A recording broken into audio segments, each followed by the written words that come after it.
নাটোরের রানী একদিন দুঃস্বপ্ন দেখেন। দেখে আতঙ্কে শিউরে উঠলেন। মা তারা তাকে স্বপ্নে জানিয়েছেন 4 দিন ধরে তিনি নাকি উপোস রয়েছেন। মা বলছেন, যুগ যুগ ধরে আমি এখানে রয়েছি, কিন্তু আর থাকার উপায় নেই। মন্দিরের ব্রাহ্মণ পূজক আর তোমার রক্ষী মিলে আমার ছেলে বামাকে খুব মেরেছে। দেখ, সেই দাগের ছাপ আমার পিঠে পড়েছে। কেন তাকে তোমার লোকেরা মেরেছে জানো?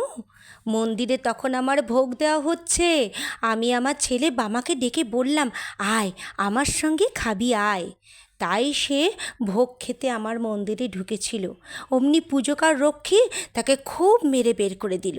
আর 4 দিন হলো আমার ছেলেটা না খেয়ে শ্মশানে ঘুরে বেড়াচ্ছে যে, আর আমিও উপবাস রয়েছি।